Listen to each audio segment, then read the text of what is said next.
हम खत्म नबूवत पर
يرسل عليكما شواظ من نار ونحاس فلا تنتصران فبأي آلاء ربكما تكذبان فإذا انشقت السماء فكانت وردة كالدهان فبأي آلاء ربكما تكذبان فيومئذ لا يسأل عن ذنبه إنس ولا جان فبأي آلاء ربكما تكذبان يعرف المجرمون بسيماهم فيؤخذ بالنواصي والأقدام وبأي آلاء ربكما تكذبان هذه جهنم التي يكذب بها المجرمون يطوفون بينها وبين حميم آن فبأي آلاء ربكما تكذبان ولمن خاف مقام ربه جنتان فبأي آلاء ربكما تكذبان ذواتا أفنان فبأي آلاء ربكما تكذبان فيهما عينان تجريان فبأي آلاء ربكما تكذبان فيهما من كل فاكهة زوجان فبأي آلاء ربكما تكذبان متكئين على فرش مطهرة ومن استبرق وجنى الجنتين دان فبأي آلاء ربكما تكذبان فيهن قاصرات الطرف لم يطمثهن إنس قبلهم ولا جان فبأي آلاء ربكما تكذبان كأنهن الياقوت والمرجان فبأي آلاء ربكما تكذبان هل جزاء الإحسان إلا الإحسان فبأي آلاء ربكما تكذبان ومن دونهما جنتان فبأي آلاء ربكما تكذبان مدهامتان فبأي آلاء ربكما تكذبان فيهما عينان نضاختان فبأي آلاء ربكما تكذبان فيهما فاكهة ونخل ورمان فبأي آلاء ربكما تكذبان فيهن خيرات حسان فبأي آلاء ربكما تكذبان حور مقصورات في الخيام فبأي آلاء ربكما تكذبان لم يطمثهن إنس قبلهم ولا جان فبأي آلاء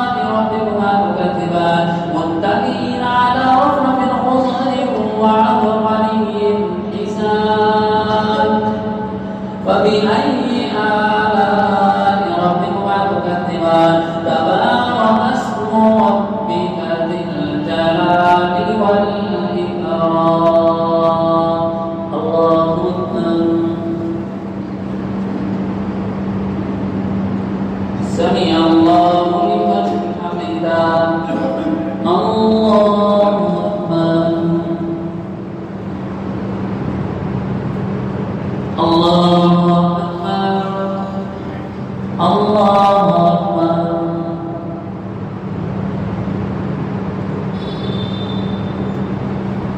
الله أكبر الحمد لله رب العالمين الرحمن الرحيم مالك يوم الدين إياك نعبد وإياك نستعين اهدنا الصراط المستقيم صراط الذين أنعمت عليهم غير المغضوب عليهم ولا الضالين إذا وقعت الواقعة ليس لوقعتها كاذبة خافضة رافعة إذا رجت الأرض رجا وبست الجبال بسا فكانت هباء منبثا وكنتم أزواجا ثلاثا وأصحاب الميمنة ما أصحاب الميمنة وأصحاب المشأمة ما أصحاب المشأمة والسابقون السابقون أولئك المقربون في جنات النعيم ثلة من الأولين وقليل من الآخرين على سرر موضونة متكئين عليها متقابلين يطوف عليهم ولدان مخلدون بأكواب وأباريق وكأس من معين لا يصدعون عنها ولا ينزفون وفاكهة مما يتخيرون ولحم طير مما يشتهون وحور عين كأمثال اللؤلؤ المكنون جزاء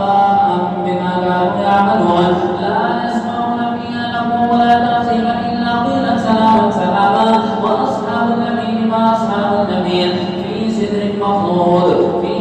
مخضود وطلح منضود وظل ممدود وماء مسكوب وفاكهة كثيرة لا مقطوعة ولا ممنوعة وفرش مرفوعة إنا أنشأناهن إنشاء فجعلناهن أبكارا عربا أترابا لأصحاب اليمين ثلة من الأولين وثلة من الآخرين وأصحاب الشمال ما أصحاب الشمال في سموم وحميم وظل من يحموم لا بارد ولا كريم إنهم كانوا قبل ذلك مترفين وكانوا يصرون على الحنث العظيم وكانوا يقولون إذا متنا وكنا ترابا وعظاما إنا لمبعوثون أو آباؤنا الأولون قل إن الأولين والآخرين لمجموعون إلى ميقات يوم معلوم ثم إنكم أيها الضالون المكذبون لآكلون من شجر من زقوم فمالئون منها الحبون ثم فشاربون عليه من الحميم فشاربون شرب الهيم هذا نزلهم يوم الدين نحن خلقناهم فلولا تصدقون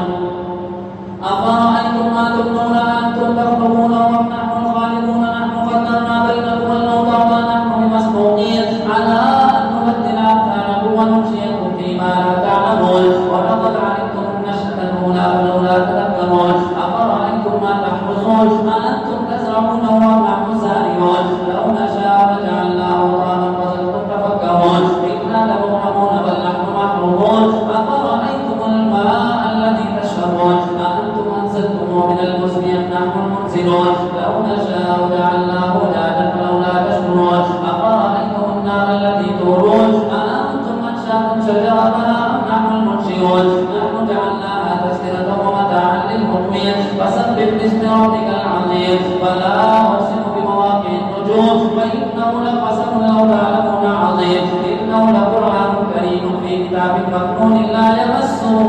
إلا المطهرون تنزيل من رب العالمين أفبهذا الحديث أنتم مدهنون وتجعلون رزقكم أنكم تكذبون فلولا إذا بلغت الحلقوم وأنتم حينئذ تنظرون ونحن أقرب إليه منكم ولكن لا تبصرون فلولا إن كنتم غير مدينين ترجعونها إن كنتم صادقين فأما إن كان من المقربين فروح وريحان وجنة نعيم وأما إن كان من أصحاب اليمين فسلام لك من أصحاب اليمين وأما إن كان من المكذبين الضالين فنزل من حميم وتصلية جحيم إن هذا لهو حق اليقين فسبح باسم ربك العظيم الله أكبر